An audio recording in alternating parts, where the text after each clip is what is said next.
Good morning class, welcome to Daffodils online classes. अब बच्चों एक बार हम दोबारा अपने टॉपिक चालू करते हैं। क्लास 10th में हम लोग चैप्टर नंबर 3 पढ़ रहे थे, आनुवांशिकी के बारे में, मेंडल के बारे में, जैसा कि आप लोगों को पता होगा। इसमें बेटा मैंने आप लोगों को क्या क्या चीज़ें बताई थी, एक बार रिवाइज कर लेते हैं। मैंने आपको मेंडलिज्म के बारे में बताया था, मैंने मेंडल का हिस्ट्री उसमें बताया था आपको। मेंडल ने कौन सा प्लांट लिया मैंने ये बताया था। मेंडल सफल क्यों हुए ये बताया था मैंने। मेंडल और पी प्लांट के कैरेक्टर्स, उनके विपर्यासी लक्षणों के बारे में बताया था। उसके बाद रीडिस्कवरी के बारे में बताया था मैंने। फिर जेनेटिक्स टर्मिनोलॉजी, आनुवांशिक शब्दावली चल रही थी अपनी।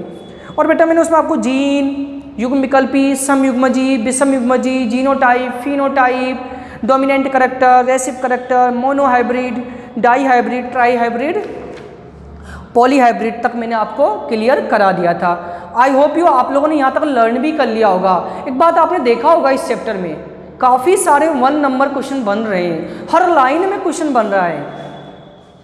और जब तक हम किसी भी चैप्टर को डेप्थ तक नहीं जाएंगे, उसके हर कंटेंट को क्लियर नहीं करेंगे, चैप्टर हमारे लिए अनकम्प्लीट सा ही लगेगा, चाहे हम उसको पूरा ही क्यों नहीं पढ़ लें। तो आओ चालू करते हैं। टेस्ट क्रॉस बाह्य संकरण, such type of cross in which F1 generation is cross with recessive parent called test type. ऐसा संकरण जो F1 पीढ़ी के रेसिव पेरेंट, रेसिव मीन्स रेसिव क्या समझे, अप्रभावी जनकों से कराया जाए, उसे टेस्ट क्रॉस बाह्य संकरण कहते हैं। और बेटा इसके बारे में मैं डिटेल से बताऊंगा। आपका एक टॉपिक आएगा टेस्ट क्रॉस और आउट क्रॉस, बैक क्रॉस में पढ़ेंगे, जहां पर आप डिटेल से पढ़ोगे। 2019 में इसमें से क्वेश्चन भी शायद 18 में, सॉरी 2018 में इसके ऊपर क्वेश्चन भी आ चुका था 2 नंबर का। तो हम डिटेल से वहाँ टेस्ट क्रॉस और बैक क्रॉस के बारे में पढ़ेंगे, ठीक है। बैक क्रॉस भी सेम वही है, such type in which cross F1 generation is crossed with any one of 2 parents called is back cross. ऐसा क्रॉस संकरण जिसमें F1 जनरेशन अपने जनकों से किसी संकरित होता है, उसे हम बैक क्रॉस कहते हैं। और डिटेल से मैं पढ़ूंगा, डेफिनेशन ये समझ में नहीं भी आई तो हम डिटेल से पढ़ेंगे, तो आपको क्लियर मैं करा दूंगा। ये मेरा नेक्स्ट रेस्पोरिकल क्रॉस विक्रम संकरण, तो नाम से उल्टा है। रेस्पोरिकल उल्टा, such type of cross in which such type plant A considered to B plant TT is considered female and another cross TT plant is female and B TT is considered with male as called reciprocal। जब मान लो हम capital T mail ले रहे हैं और एक small T हम female ले रहे हैं। अब मैं यदि उल्टा ले लूं, क्या कैपिटल टी मेल ले लिया मैंने, स्मॉल टी मैंने मेल ले लिया, और कैपिटल टी मैंने फीमेल ले लिया, कोई ना, और मैं उल्टा ले लेता हूं तो आपका रेसिप्रोकल क्रॉस की कैटेगरी में आ जाएगा। Parental generation, the plants which are crossed to obtain the offspring called parental generation. पैतृक, जिससे F1 जनरेशन प्रिपेयर होता है, जिससे F1 जनरेशन प्रिपेयर होता है वो आपका पेरेंटियल जनरेशन कहलाएगा। ओके बेटा, जहाँ से प्रिपेयर होता है F1 F2, तो F2 के लिए F1 पेरेंटियल है, F1 के लिए जिससे वो आए हैं, ठीक है।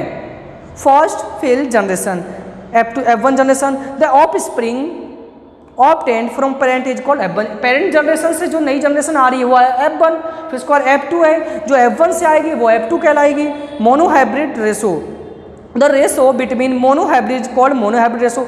मोनोहाइब्रिड क्रॉस जो हमने पढ़ा था, एक ही लक्षणों में क्रॉस कराना, एक ही कैरेक्टर्स में क्रॉस कराना, वो मोनोहाइब्रिड क्रॉस है, और इनके रेशो को ही मोनोहाइब्रिड रेशो कहते हैं। डाईहाइब्रिड क्रॉस में जो रेशो हमें आएगा, रेशो अभी सब चीज़ पढ़ेंगे आप डिटेल से, आप घबराइए नहीं, मैं सभी टर्म्स को प्रूफ करके एक्सप्लेन सहित आपको बताऊँगा, आपका जो भी टॉपिक है वो डिटेल से क्लियर हो जाएगा। नेक्स्ट अगला जो मेनली टॉपिक है अपना मेंडल लॉ, पूरा चैप्टर ही इसी पे बेस्ड है। मेंडल लॉ पढ़िए, काफ़ी इंपॉर्टेंट चैप्टर है, काफ़ी अच्छा चैप्टर है, काफ़ी अच्छा टॉपिक भी है, ये समझने की कोशिश करिएगा।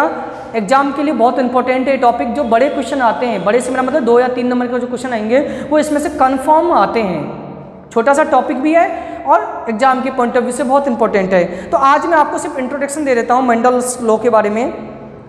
Mendel proposed some important law through hybridization experiments on garden pea, Pisum sativum, which are called Mendel law of inheritance. These law are follow. Mendel ने मटर के पौधों पर कुछ प्रयोग किए, इन प्रयोगों को मेंडल का आनुवंशिकी का नियम कहा जाता है। इन्होंने 3 नियम दिए, बेटा आपको तीनों नियमों को याद करना है। पहला नियम लॉ ऑफ डोमिनेंस, यदि आपको ध्यान होगा तो 8th क्लास में भी इन 3 नियमों के नाम पढ़े थे हमने। यहाँ पर मैंने उस समय भी बताया था कि आप 10th क्लास में जब आओगे तो आपको डिटेल से पढ़ाया जाएगा, तो अब हम डिटेल से पढ़ेंगे। यहाँ पर नाम के साथ साथ इनका डिस्क्रिप्शन भी लेंगे हम। लॉ ऑफ डोमिनेंस, प्रभाविता का नियम, law of segregation, law of purity of gametes, युग्मकों के पृथक्करण का नियम या शुद्धता का नियम। Third, law of independent assortment, स्वतंत्र अपव्यूहन का नियम। ओके स्टूडेंट्स, पता है तीनों नाम आपको लर्न करने हैं। मेंडल ने कौन से रूल दिए? Law of dominance, law of segregations, law of independent assortments. पहला मैं लॉ चालू करता हूँ, लॉ ऑफ डोमिनेंस, प्रभाविता का नियम। काफ़ी छोटा नियम है, ज़्यादा बड़ा भी नहीं है और आसानी से आप लोगों को समझ में आ जाएगा। क्या है लॉ ये? The law is based on the result Mendel monohybrid cross. According to this law, when a cross takes place in between homogeneous contrasting plants, the character which expresses itself in F1 generation is called dominant, and the character which does not express with F1 generation is recessive. जब monohybrid, एक तो पहली बात तो law of dominance होता है monohybrid cross के बीच में होता है, यानी एक ही लक्षणों के बीच में इसको क्रॉस कराया जाता है। जब समयुग्मजी होमोजीनियस प्लांट्स का जब क्रॉस कराया जाए, जो F1 जनरेशन में आएंगे लक्षण वो तो डोमिनेंट, जो नहीं आएंगे वो रेसिव कहलाएंगे। यदि आप एग्जाम्पल से समझिएगा, आप एग्जाम्पल से समझने की कोशिश करिए और मैं अच्छी तरीके से समझाने की कोशिश करूंगा जहाँ तक कि आप ऑनलाइन क्लासेज में इसको समझ लीजिएगा। ऑफलाइन में आपको ज़्यादा प्रॉब्लम नहीं आए जब भी मैं इसका ऑफलाइन में रिवीजन करवाऊंगा। मान लो एक हमने कैपिटल टी कैरेक्टर किसका लिया है?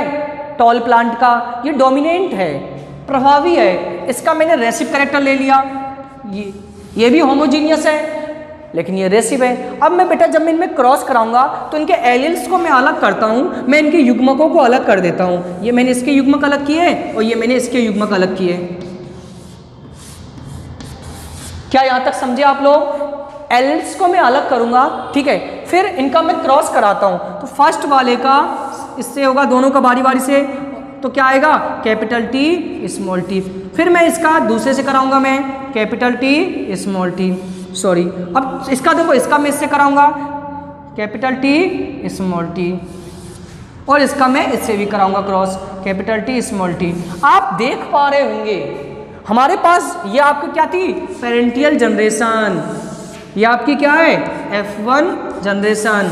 आप देख पा रहे होंगे कि F1 जनरेशन में जो चारों प्लांट्स आए हैं, जो चारों पौधे आए हैं, वो क्या है? हमारे टॉल है, कन्फर्म टॉल है ना। लेकिन एक चीज है इनमें, ये तो होमोजीनियस थे, सेम थे इनके एलिल्स, जबकि ये हेट्रोजीनियस है, ये विषम युग्मजी है क्योंकि इनके एलिल्स अपोजिट हैं चारों में। कन्फर्म है टॉल आए लेकिन हेट्रोजियस आए, चलो उससे मतलब नहीं है। लेकिन एक चीज आप ये भी देख लो, इनसे जो 4 प्लांट्स बने उनमें बोना पौधा कोई नहीं है, ड्रॉप प्लांट कोई भी नहीं है। ये तो ड्रॉप था, ये टॉल था, लेकिन देखिए आप F1 जनरेशन में ड्रॉप कैरेक्टर गायब हो चुका है गायब। इसका मतलब F1 जनरेशन में जो अपने आप को शो करेंगे वो डोमिनेंट, ये डोमिनेंट कैरेक्टर है टॉलनेस यहाँ पर, और ड्रॉपनेस आपका गायब हो चुका है, ठीक है, तो वो आपका जो शो नहीं कर रहे हैं। तो क्या दे रहा है एग्जाम्पल में? when a pure homogeneous tall capital T plant is crossed with a pure of homogeneous drop small t plant is in the F1 generation, all plants 100% were tall, सभी पौधे हमें 100% tall obtained होते हैं। तो okay students, आज के लिए कितना ही काफ़ी था ये रूल। आई होप यू आप लोग समझ में आ गया होगा। आप लोगों को फिर भी नहीं समझ में आता है कोशिश करिए वीडियो को बार बार रिवाइंड करके देखने की, अदरवाइज आप स्कूल में कॉन्टैक्ट सप्ताह में वीक में एक बार कर सकते हो। ठीक है students, thank you students, thank you for watching this video and thank you for attend this session. Stay home, keep learning and keep smile. Thank you.